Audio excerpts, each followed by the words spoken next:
পোস্টারহীন নতুন এক নির্বাচনের অপেক্ষায় বাংলাদেশ। এবার দেয়াল জুড়ে থাকছে না চিরচেনা কোনো প্রার্থীর পোস্টার। নির্বাচনের এই আয়োজনে কেবল পোস্টারেই নিষেধাজ্ঞা জারি করা হয়নি, বেশ কিছু কর্মকাণ্ডেও এসেছে কড়া নিষেধাজ্ঞা।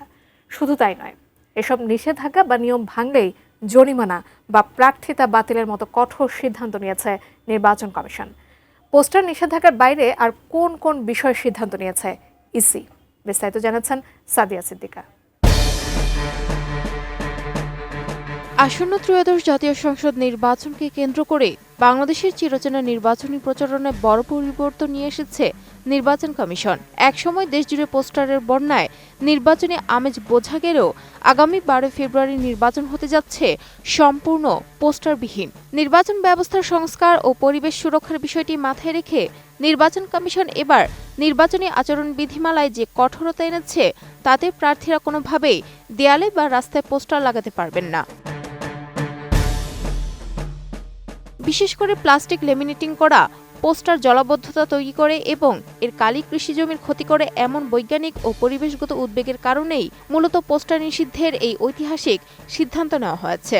তবে প্রার্থীরা চাইলে ভোটারদের কাছে নিজেদের পরিচয় পৌঁছে দিতে লিফলেট, হ্যান্ডবিল ও ফেস্টুন ব্যবহার করতে পারবেন, কিন্তু সেখানেও রয়েছে কঠিন শর্ত। নতুন বাংলাদেশ গড়তে এলো জুলফিকার স্টিল। জুলফিকার স্টিল, ইস্পাত দৃঢ় অঙ্গীকার। প্রচারণার সনাতন পদ্ধতির পাশাপাশি আকাশপথ ও সড়কপথের শোডাউনের উপরও এবার ব্যাপক কড়াকড়ি আরোপ করেছে ইসি। আগের নির্বাচনগুলোতে হেলিকপ্টারের ব্যবহার সাধারণ বিষয় হলেও এবার কেবল রাজনৈতিক দলের সভাপতি ও সাধারণ সম্পাদক ছাড়া অন্য কেউ নির্বাচনী কাজে আকাশযান ব্যবহার করতে পারবেন না। একইভাবে ভোট শুরুর আগে মোটরসাইকেল বা বাস ট্রাকের বিশাল বহর নিয়ে শোডাউন করা এখন দণ্ডনীয় অপরাধ।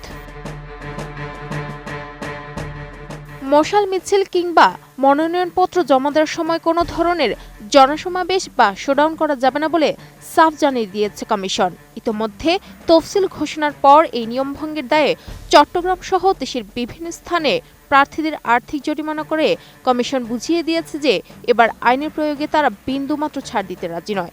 প্রয়োজনে আর্থিক দণ্ডের পাশাপাশি প্রার্থিতা বাতিলের মতো কঠোর পদক্ষেপ নেওয়ার ক্ষমতাও সংরক্ষণ করেছে কমিশন।